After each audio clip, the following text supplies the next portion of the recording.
말씀 제목 한번 따라 하겠습니다. 임마누엘의 기쁨으로. 임마누엘의 기쁨으로.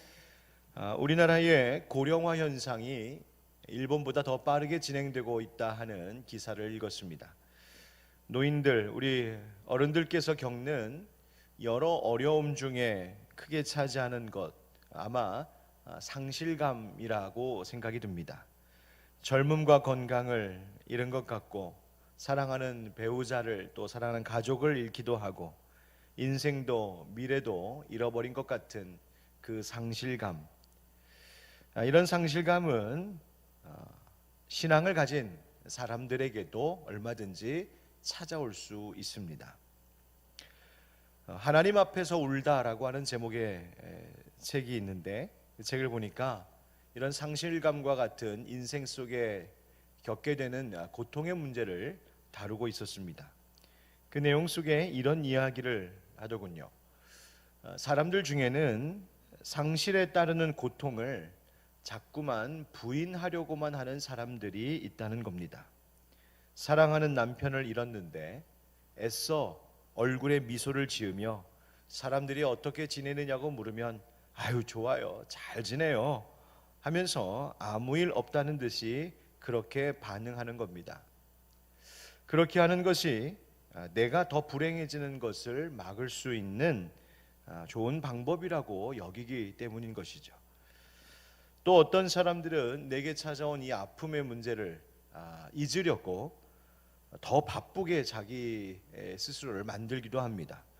새로운 계획을 세우고, 새로운 목표를 세우고, 새로운 것을 배우기도 하고, 새로운 일을 맡아서 하면서 정신없이 바쁘게 일하면서 정작 내게 찾아온 이 고통의 문제를 마주하지 않으려는 겁니다. 외면하는 것이죠.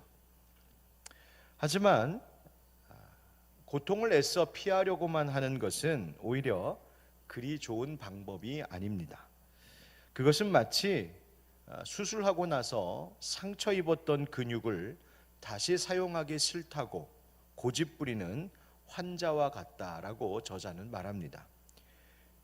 그렇게 고집을 부리면 수술을 했던 그 근육은 위축되어서 다시 사용할 수 없게 되기 때문입니다. 우리 어른들이 무릎 관절 수술하고 나서 힘들어도 구부리고 걷는 운동해야 하는 이유가 바로 여기에 있죠. 오히려 이 인생에 찾아온 상실의 문제와 같은 고통을 마주하고 거기에 적절히 반응할 때에 우리의 영혼은 더욱 성장하게 되어 있습니다. 슬픔을 내비치는 것, 눈물을 흘리는 것, 이런 것들이 나를 불행하게 만드는 일이 아니라, 나를 수치스럽게 만드는 일이 아니라 오히려 그 고통을 외면하고 부인하는 것이 내 영혼을 병들게 하는 일이라는 것을 기억해야 합니다. 여러분, 눈물 흘리는 것 괜찮은 겁니다. 아플 때 아프다고 비명 지르는 것도 괜찮습니다. 문제는 아무것도 하지 않는 것에 있습니다. 우리가 눈물을 흘리며 울고 또 때로는 아프다고 비명을 질러도 됩니다. 왜 그래도 되는 겁니까? 하나님께서 우리와 함께 하시기 때문입니다. 하나님 앞에서 울면 괜찮습니다. 십자가 앞에서 탄식해도 됩니다. 오히려 나에게 찾아온 이 고통, 괴로움의 문제를 그저 덮어두고 괜찮아요, 잘 지내요, 아무 문제 없어요 하면서 뒤에서는 세상 속 어두운 그늘 속으로 자꾸만 숨어드는 것이 더 위험한 것입니다. 하나님 앞에서의 눈물은 오히려 우리의 삶을 기쁨으로 바꾸어내는 힘을 가져다 줍니다. 오늘 우리가 함께 봉독했던 시편 120편은요 회복의 기쁨을 노래하는 시입니다. 무엇을 노래하는 시라고요? 회복의 기쁨. 여기 본문을 보면 중심적인 표현이 2번 반복되어 나오는데요, 어떤 말이냐면 바로 돌려보내다 라고 하는 말이에요. 1절과 4절에 그렇게 2번 나오는데요, 1절에 여호와께서 시온의 포로를 돌려보내실 때에 우리는 꿈꾸는 것 같았도다. 4절에도 여호와여 우리의 포로를 남방 시내들 같이 돌려보내소서. 여기서 이 돌려보내다라고 하는 말은 하나님께서 우리를 돌리셨다, turn back, bring back, 회복시키시다라고 하는 의미로 이해할 수 있습니다. 그러니까 이 시편 126편은 우리를 돌려보내신 것에 대한 기쁨, 즉 회복의 기쁨을 노래하는 시입니다. 이스라엘 백성이 70년간 바벨론 포로 생활로부터 벗어나 다시 예루살렘으로 돌아오게 된 것에 대한 바로 그 회복 기쁨입니다.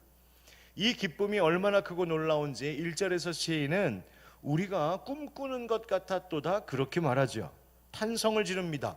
야, 이게 꿈이야? 생시야? 감격했습니다. 여러분, 꿈 같은 기쁨 경험해 보신 적 있으십니까? 언제 우리가 그런 말 합니까? 내가 이전까지 한 번도 경험해 보지 못했던 큰 기쁨일 때 우리가 그렇게 말할 수 있습니다. 야, 정말 꿈 같다. 또 그런 기쁨을 도무지 기대할 수 없는 참 어려운 형편인데 우리의 모든 예상을 뛰어넘는 기쁜 일이 내게 찾아왔을 때 와, 꿈 같은 기쁨이다 라고 말합니다. 어떻게 나에게 이런 일이 있을까? 어떻게 우리에게 이런 일이 있을까 싶을 때 하는 말이죠. 그래서 이것이 꿈이라면 깨고 싶지 않다 할 정도의 기쁨입니다. 여러분, 혹시 그런 기쁜 일이 있으십니까? 그렇게 말할 정도로, 그렇게 탄성을 지를 정도로 기쁜 일이 있으면 우리 몸에 반응이 하나 있습니다. 그것은 웃음이 나오는 겁니다. 입꼬리가 올라가서 내려오질 않는 거죠. 요즘 젊은 사람들의 표현을 빌리자면 광대승천입니다. 얼마나 좋은지 계속 웃고 있어서 이 광대가 계속 하늘 높은 줄 모르고 올라가는, 바로 그런 겁니다. 광대승천. 웃음이 실실 새어나올 겁니다. 그냥 혼자 있다가도 그 생각만 하면 웃음이 나오고, 주변에 아무리 사람들이 많이 있어 시끄럽고 또 뭐라고 해도 그 생각만 하면 희죽희죽 웃음이 나오는 것. 그러면서 콧노래도 흥얼흥얼 나올지 모릅니다. 사람들이 무슨 좋은 일 있느냐라고 물어보면 그냥 말 안 해도 웃으면서 마음에 큰 기쁨이 있습니다. 얼굴이 좋아졌다고 말합니다. 바로 지금 이 시편을 노래하고 있는 사람들이 딱 그런 겁니다. 그래서 2절 상반절에 보면 우리 2절 말씀을 한번 같이 읽어보실까요? 2절입니다. 다 같이 시작. 그때에 우리 입에는 웃음이 가득하고 우리 혀에는 찬양이 찼었도다. 그때에 문 나라 가운데에서 말하기를 여호와께서 그들을 위하여 큰 일을 행하셨다 하였도다. 아멘. 여러분, 얼마나 기쁘고 즐거운 일이 일어났는지 소문이 나기 시작했습니다. 하나님을 모르는 이방인들에게까지도 그 소문이 들려왔어요. 국경을 넘어서 들려오는 그 웃음소리가 있는 겁니다. 그런 찬양소리가 막 들려오는 겁니다. 그래서 서로 물어보는 거죠. 아니, 저 사람들 요즘 같은 때에, 요즘같이 어렵고 힘든 때에 저 사람들은 뭐가 그렇게 좋아서 웃고 노래하고 저렇게 기뻐하는 거야? 그때 그들이 서로 이렇게 대답해 주는 겁니다. 여호와께서 그들을 위하여 큰 일을 행하셨대. 저들이 섬기는 여호와 하나님께서 저 이스라엘 백성들을 위하여 큰 일을 행하셨대. 개역 한글 성경을 보면 여호와께서 대사를 행하셨다 이렇게 되어 있습니다. 영어 성경 보면은요 이렇게 되어 있습니다. The Lord has done great things for them. The Lord, 주님께서 has done, 그 일을 행하셨다. Great things, 위대한 일들을 for them, 그들을 위하여서. Great things라고 하는 말은 위대한 것들, 위대한 일들입니다. 그런데 히브리 원문 성경을 찾아보면 그 직역을 조금 더 새롭게 할 수 있겠는데, 그것은 여호와 하나님께서 위대하게 일하셨다, 위대하게 행동하셨다라는 뜻입니다.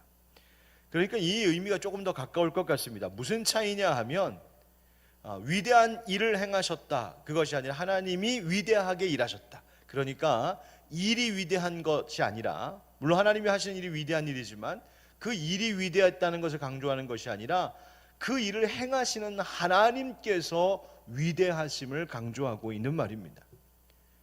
악인이 하는 행동은 악행입니다. 악한 의도와 계획이 나타나기 때문이죠. 의인이 일하면 그 일이 의로운 행동이 됩니다.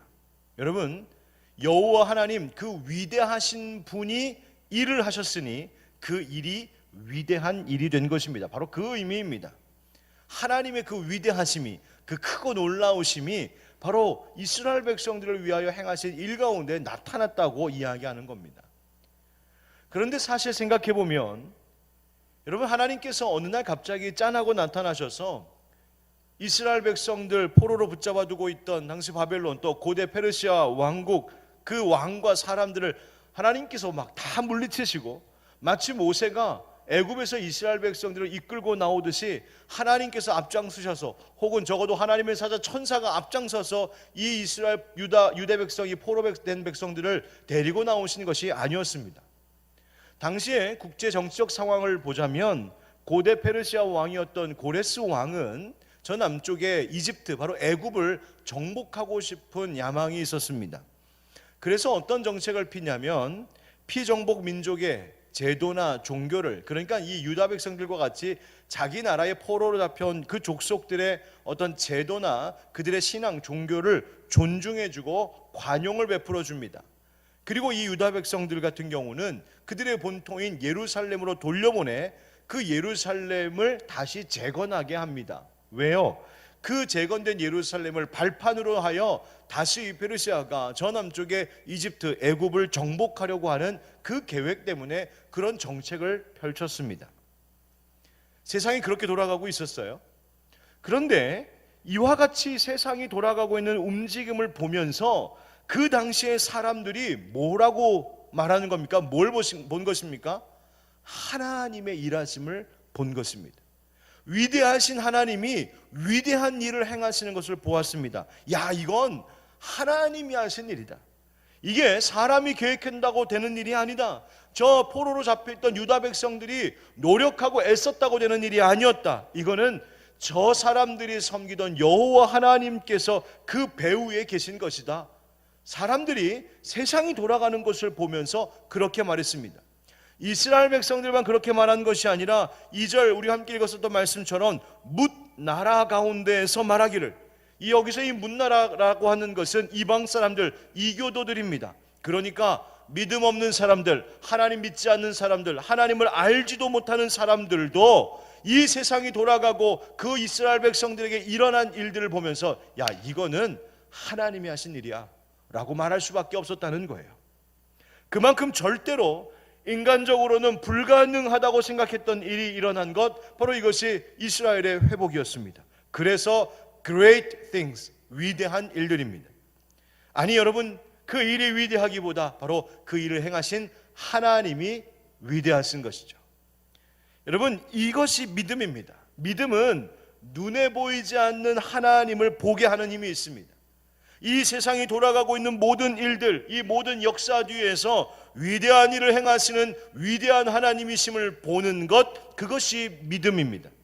우리의 가정과 우리의 교회가 그저 우리가 뭔가를 해서 이렇게 세워지고 돌아가고 있는 것 같지만, 아니 그 뒤에는 하나님이 일하고 계시네. 우리 하늘빛 광성교회가 이 어렵고 힘든 2020년도 여기까지 올 수 있게 하신 것, 하나님이 함께 하신 것이네 라고 말하는 것이 믿음입니다.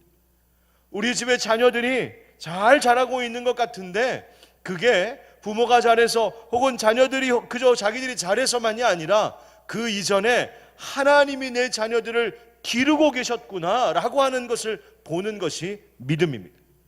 직장에서 벌어지고 있는 수많은 일들, 좋은 일, 좋지 않은 일, 잘 되는 일, 막히는 일, 이 모든 것 뒤에 하나님께서 일하고 계시네 라고 바라보며 믿는 것, 그것이 믿음입니다. 그리고 이 믿음이 우리의 눈물을 기쁨으로 바꿔줍니다. 여러분, 힘든 일을 겪을 때 이 믿음을 가지면 이 힘든 일조차도 주관하고 계신 하나님이 계심을 알고 안심하게 됩니다. 어려운 시절을 지나고 살고 있을 때에도 이 모든 일이 하나님께서 다루고 계시며 하나님이 동행하시고 계심을 믿으면 우리 인내하고 견뎌낼 수 있습니다. 좋은 일, 잘된 일이 우리 가운데 있을 때에도 이 모든 일 가운데 하나님이 그 배후에 계셨다는 사실을 우리는 믿는다면 우리는 교만하지 아니하고 겸손할 수 있습니다. 하나님이 하신 일이니까요. 그래서 시편 120편을 노래하고 있는 이 시인은 그 다음 3절에서 이렇게 노래하고 있습니다. 우리 3절 함께 읽겠습니다. 시작. 여호와께서 우리를 위하여 큰 일을 행하셨으니 우리는 기쁘도다. 아멘. 위대하신 하나님께서 행하신 그 일, 그 큰 일. 여러분, 그런데 3절에 누구를 위하여 이 큰 일을 행하셨다고 합니까? 우리를 위하여. 한번 따라합시다. 우리를 위하여. 예, 여러분, 여기서 우리를 위하여라고 하는 말이 히브리어로 임마누입니다. 임마누. 임이란 영어로 하자면 with 혹은 together, 나와 함께, 내 곁에 함께라고 하는 말이에요. 마누는 우리라고 하는 이야기가 되겠습니다. 그러니까 임마누, 우리와 함께. 여러분, 이 말은 여기다 엘을 붙이면 여러분 뭐가 될까요? 임마누엘, 바로 우리가 아는 그 임마누엘이 되는 말입니다. 마태복음 1장 23절에서 그래서 마태는 이렇게 기록하고 있죠. 보라, 처녀가 잉태하여 아들을 낳을 것이요 그의 이름은 임마누엘이라 하리라 하셨으니 이를 번역한즉 하나님이 우리와 함께 계시다 함이라. 아멘. 시편 126편 3절에서 여호와께서 우리를 위하여 큰 일을 행하셔서 우리가 너무 기쁘다 라고 말하고 있을 때 이 우리를 위하신 하나님은 같은 말 임마누, 바로 우리와 함께 계신 하나님이라고 말하는 겁니다. 하나님께서 우리를 위하여 일하셨습니다. 대사를 행하셨습니다. 위대한 일, great things, 그 일을 행하셨습니다. 그런데 하나님이 저 멀리서 저 높은 곳에서 그저 그 일 결제만 하고 계신 하나님이 아니십니다. 그 하나님은 우리를 위하여 우리 곁에서 일하시는 분이십니다. 하나님께서 하신 모든 일들이 다 크고 위대한 일들이지만 그 가운데서도 우리를 위한 하나님의 최고의 그 위대한 일은 무엇이냐면 하나님께서 우리 곁으로 와주셨다는 사실입니다. 누구를 통하여서 그 위대한 일이 이루어졌습니까? 바로 아들 예수 그리스도를 이 땅 가운데 보내신 그 일로. 그래서 예수님의 이름을 임마누엘이라 한 것입니다. 여러분, 그 크신 하나님께서 우리를 찾아와 주셨습니다. 왜요? 우리 곁에 계시려고. 하나님께서 우리를 찾아와 주셔서 우리 곁에 계신 그것이 하나님의 행하신 위대한 일입니다. 여러분, 그렇습니다. 사랑하는 누군가를 위하여서 내가 해줄 수 있는 가장 큰 일은 그 사랑하는 사람 곁에 있어주는 것입니다.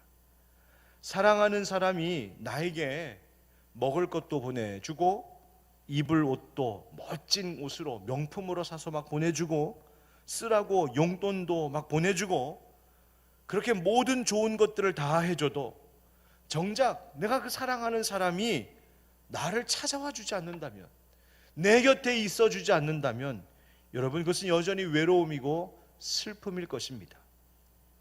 사랑하는 사람을 위하여서 해줄 수 있는 가장 위대한 선물이란 바로 그 사람 곁에 늘 있어주는 것이죠. 하나님께서 그렇게 우리를 찾아와 주셨습니다. 바로 예수님께서 우리 곁에 오시기 위하여 우리를 찾아오신 하나님의 사랑입니다. 오랜만에 이혜인 시인의 시집을 뒤적이다가 우리는 믿습니다라고 하는 제목의 성탄 기도시를 읽었습니다. 조금 긴 시라서 전문은 다음에 다른 기회가 되면 나누도록 하겠고요. 그 가운데 한 부분만 읽어보겠습니다. 이런 시의 내용이 있습니다. 당신의 탄생으로 세상이 놀라워하고 당신의 탄생으로 사람들은 즐거워합니다. 인간으로 오신 당신이기에 우리가 인간임을 다시 한번 설레며 기뻐합니다. 당신이 오신 세상이기에 때로는 힘겨워도 살아야 할 삶의 이유를 축복으로 바꿉니다. 저는 이 부분을 몇 번 거듭 읽었습니다. 그리고 혼자 생각해 봤습니다. 과연 나는 이 시인처럼 이런 기쁨을 가지고 있을까? 내가 이렇게 기뻐하고 즐거워하고 설레어하고 있을까? 나는 내가 인간으로 태어난 것을 저렇게 기뻐하고 있을까? 다른 어떤 이유도 아닌 큰 힘과 재물을 가진 인간이어서가 아니라, 혹은 유명한 인간이어서가 아니라, 그저 하나님이 인간으로 오셨기 때문에 내가 인간으로 태어난 것을 그렇게 설레어하고 기뻐하며 나는 살고 있을까? 하나님께서 나를 찾아오셨다라고 하는 그 위대한 일 때문에 나의 지금의 상황과 형편과 상관없이 그저 내 인생에 대하여서 기뻐하고 감사하고 또 다시 주어질 내일을 바라보며 설레임으로 나는 살고 있을까 생각해 보았습니다. 여러분, 오늘 본문인 시편 126편 3절, 여호와께서 우리를 위하여 큰 일을 행하셨으니 우리는 기쁘도다. 여호와 하나님이 임마누엘 하나님이심으로 우리가 기쁘도다. 바로 그 이야기입니다. 여러분, 오늘 이 밤에 하나님이 나와 함께 하신다. 하나님이 나를 찾아오셨다. 하나님이 나를 위하여, 우리 가족들을 위하여, 우리 교회를 위하여, 우리 믿음의 하늘빛 광성교회 식구들을 위하여서 위대한 일을 행하셨다. 함께 하시면서 그 일을 행하고 계신다. 여러분, 이 사실만으로도 크게 기뻐할 수 있는 우리 모두가 되기를 주님의 이름으로 축복합니다. 답답한 일이 참 많습니다. 요즘 계속 전화 신방하면서 전화기 너머로 들리는 성도님들의 목소리를 들으면 뭐 괜찮다, 잘 지냅니다 라고 말씀들 하시는데, 집 밖에 편하게 나올 수도 없으시고 교회도 나올 수 없으신 그 지금의 상황에 너무 답답해 하시는 그 심정이 전화기 너머로 이렇게 전해져 옵니다. 또 직장일로 또 얼마나 많이 힘드십니까? 그런데 여러분, 사랑하는 하늘빛 광성교회 형제자매 여러분, 힘드시겠지만 그 어떤 형편과 상황 속에서도 우리 모두 잠잠히 나를 찾아와 주신 그 사랑, 그 주님을 잠잠히 바라볼 수 있기를 바랍니다. 베들레헴 그 마구간 말구 위에 누우신 그 어린 아기 예수, 그 예수님을 곰곰이 생각하면서 나를 이제껏 기쁘게 했던 다른 모든 이유들을 다 잠시 하나씩 내려놓고 그 구유 위에 누이신 아기 예수님만을 집중하며 바라보는 시간을 한번 가지시면 어떻겠습니까? 다른 나의 모든 기쁨의 다른 이유들을 하나씩 내려놓다 보면 희미해졌던 그 기쁨의 빛이 다시 내 깊은 속에서 밝아오는 것을 경험하실 수 있을 겁니다. 이 땅에 날 찾아오신 예수님, 임마누엘의 하나님으로 인한 그 삶의 기쁨을 회복하는 것이죠. 여러분, 그렇게 되면 아까 읽어드렸던 그 시인의 고백처럼 힘겨워도 살아야 할 삶의 이유들, 때로는 무거운 책임감 때문에 어쩔 수 없어서 하는 수 없이 그렇게 버티기만 하며 살아야 됐던 그 삶의 이유들, 그 인생의 문제들, 오히려 하나님께서 나와 함께 하시는 하나님으로 인하여서 그것이 축복임을 깨닫게 하시는 은혜를 베풀어 주실 것입니다. 여러분, 임마누엘의 하나님, 우리를 위하여 찾아오신 그 큰 일을 행하신 하나님은 현재의 기쁨과 만족만을 위하시는 하나님 아니십니다. 앞서도 말씀드린 것처럼 이 시편 126편은 돌려보내다라고 하는 이 회복의 말이 두 번 반복해서 나오는데, 그 두 번째가 바로 여기 이제 4절에 나옵니다. 4절에 보니까 여호와여 우리의 포로를 남방 시내들 같이 돌려보내소서. 아멘. 여러분, 남방 시내들이 뭘까요? 팔레스타인 땅에 건기가 되면 개천이 바싹 말라 있습니다. 그러다가 우기가 되면 다시 비가 흠뻑 와서 물로 가득 채워져 이제 흐르게 되는 그 시내들이 바로 남방 시내들입니다. 그러니까 그렇게 다시 가득 채워져 흘러가는 시내들처럼 우리의 지금 이 회복의 기쁨이 그냥 여기서 끝나는 것, 여기서 멈추는 것이 아니라, 그저 오늘의 기쁨으로 끝나는 것이 아니라 하나님 함께 하시는 그 기쁨이 앞으로 계속되기를 원합니다. 완전한 회복을 이루어 주시옵소서라고 하는 그 소망의 간구가 바로 이 4절의 말씀입니다. 임마누엘의 하나님, 지금 우리를 찾아와 주신 하나님, 그리고 지금까지 우리와 함께 계시며 그 위대한 일을 행하신 하나님이 이제도 앞으로도 우리와 함께 해 주셔야 합니다. 그 위대한 일들을 계속 행하여 주십시오 라고 지금 기도하는 것이 이 4절의 말씀입니다. 자, 이 말씀을 이렇게 이해하면 그 다음 나오는 5절, 6절의 그 참뜻이 무엇인지를 우리는 잘 알 수 있습니다. 우리 5절, 6절 말씀 한번 같이 읽어보실까요? 5절, 6절 시작. 눈물을 흘리며 씨를 뿌리는 자는 기쁨으로 거두리로다. 울며 씨를 뿌리러 나가는 자는 반드시 기쁨으로 그 곡식단을 가지고 돌아오리로다. 아멘. 자, 여러분, 이 말씀은 그냥 열심히 노력하고 열심히 부지런하게 또 수고하며 살자, 그러면 반드시 결실을 거둔다, 여러분 단순히 그런 의미 이상의 말씀입니다. 여러분, 이 말이 틀린 것은 아니지만 하나님의 자녀들에게는 이 말씀이 더 깊은 의미로 다가옵니다. 팔레스타인의 농부들은요, 농사 지을 때 물이 충분해서 씨를 뿌렸던 것이 아닙니다. 전혀 비가 올 것 같지 않은 하늘에 비를 기다리면 비가 오면 씨를 뿌려야지, 그렇게 마음 먹으면서 비를 기다리다가 이 때를 넘어서면 안 된다, 더 지체할 수 없으니 그냥 그 마른 하늘, 마른 땅에다가 씨를 뿌립니다.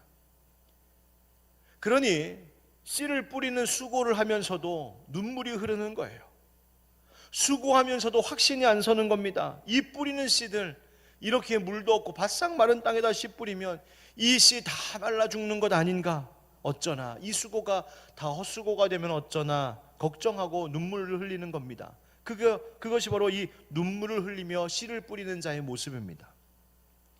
바벨론에서 포로 생활했던 유다 백성들, 여러분 그런 마음 아니었을까요? 포로 생활하는 하루하루가 비 내리지 않는 그 가물어버린 땅에, 그 바싹 마른 땅에 씨 뿌리는 것 같은 눈물의 시간들이었을 겁니다. 포로 생활하면서 이 긴긴 기다림이 다 헛수고가 되면 어쩌나, 해방과 회복의 날이 과연 진짜 올 것인가 걱정하면서 말이죠. 그런데 결국 어떻게 됐습니까? 하나님이 위대한 일을 행하셨습니다. 비를 내리셨습니다. 은혜의 단비를 내리십니다. 기쁨으로 단을 거두는 겁니다. 하나님께서 그들을 위하여 큰 일을 행하신 것이죠. 지금은 비가 오지 않아서 눈물을 흘리면서 씨를 뿌려도 기쁨으로 거두게 될 때가 있을 것이라는 말입니다. 하나님께서 때가 되면 비도 주시고 자라나게도 하시고 거두게도 하실 것이기 때문입니다. 왜요? 하나님은 우리의 고통 가운데 찾아와 주신 그 위대한 일을 행하신 임마누엘의 하나님이시기 때문입니다. 이것이 고통의 눈물 속에서도 우리가 소망을 갖고 살 수 있는 이유입니다. 우리가 하나님 앞에서 펑펑 울어도 되고 하나님 앞에서 나 아프다고 비명을 질러도 되는 이유가 바로 여기에 있습니다. 하나님은 우리를 찾아와 주신 임마누엘의 하나님이시기 때문입니다. 고통 중에 눈물로 씨를 뿌려도 하나님의 기쁨으로 반드시 회복시키시는 날이 있을 것이기 때문입니다. 여러분, 여기에서 꼭 필요한 것이 바로 믿음입니다. 임마누엘의 하나님이심을 믿는 믿음. 지금 비가 올 것 같지 않다고, 지금 그저 해가 쨍쨍 내리친다고, 땅이 바싹 말라있다고 아무것도 하지 않고 있으면 남들 거둘 때에 나는 하나도 거둘 것이 없습니다. 비록 지금 너무나 척박하고 어려운 상황이지만 임마누엘의 하나님이십니다, 나를 찾아와 주셔서 위대한 일을 행하실 하나님이십니다 라고 하는 이 믿음을 가지고 그 믿음으로 씨를 뿌려야 기쁨으로 곡식단을 거두는 날이 있는 겁니다. 여러분, 임마누엘, 우리 예수님을 기뻐하고 기다리는 이 대림의 절기는 소망의 절기이기도 하면서 또한 바로 이 임마누엘의 하나님을 믿는 믿음의 절기입니다. 우리가 이 고통 속에서도 이 기다림이 결코 헛되지 않을 것이라고 하는 믿음을 주님께 보여드려야 합니다. 코로나랑 정말 길게 싸우고 있습니다. 지난 겨울 코로나가 시작되고 나서 또 코로나로 이번 겨울을 보내고 있습니다. 백신 접종 뉴스 소식은 많은데 봄이 지나서야 될 것 같기도 하고 그것도 잘 모르겠다 합니다. 그때까지 어쩌면 지금 여기 이곳처럼 텅 빈 예배당이 계속될지도 모르겠고 만날 수도 모일 수도 없이 그렇게 그저 전화기 넘어 우리 성도님들의 목소리를 들어야만 하는 답답함이 계속될지도 모르겠습니다. 그러다 보니까 자꾸만 위축되고 실망하게 되고 마음도 무너지고 의욕도 떨어지는 것 같습니다. 그러나 성도 여러분, 그렇다고 아무것도 안 한다면 우리에게 아무 일도 일어나지 않습니다. 울더라도 씨를 뿌려야 합니다. 하나님 앞에서 우는 것은 괜찮습니다. 울더라도 하나님 앞에서 울어야 합니다. 눈물의 기도로 오늘도 이 마른 땅 위에라도 씨를 뿌려야 합니다. 그렇게 씨를 뿌리는 자에게는 기쁨의 단이 예비되어 있는 것입니다. 그러니 믿음의 씨 뿌리십시오. 말씀 붙들고 기도하면서 오늘이라고 하는 이 밭에다가 믿음의 씨를 뿌리셔야 합니다. 요즘 가정예배 학교를 하고 있는 가정들은 지금 뭘 하고 있냐면 각자 자기 집에 거룩한 공간을 만드는 일을 하고 있습니다. 어떤 공간이냐면 기도할 수 있는 자리, 또 말씀 묵상하는 자리, 그런 거룩한 공간을 마련하는 이 일들을 하고 있습니다. 그런데 생각해 보면 여러분, 그 기도하는 거룩한 공간, 그 자리가 어찌 늘 좋은 자리이겠습니까?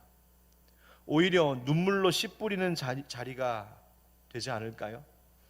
그냥 남편 때문에 속상해서 우는 자리이고, 자식 때문에 속상해서 우는 자리이고, 집안에 어려운 일 있어서 우는 자리이고, 마음 답답하고 괴로워서 우는 자리이고, 거룩한 공간이라고 하지만, 기도하는 자리라고 하지만 사실은 그 자리는 펑펑 눈물을 쏟는, 눈물에 씨 뿌리는 자리입니다. 그러나 여러분, 그 자리가 그저 눈물로만 끝나지 않을 것을 믿는 것은 임마누엘의 하나님이 우리를, 그 자리에 있는 우리를 찾아와 주시기 때문입니다. 여러분, 울더라도 씨를 뿌리셔야 됩니다. 반드시 기쁨으로 곡식단을 거두게 될 것이기 때문입니다.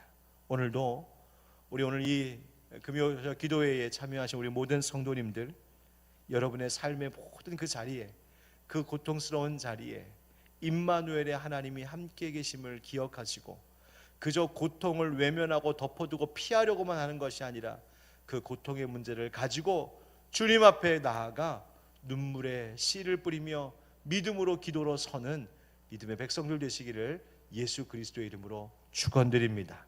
주님이 임마누엘의 기쁨으로 우리를 회복시켜 주실 줄 믿습니다. 아멘.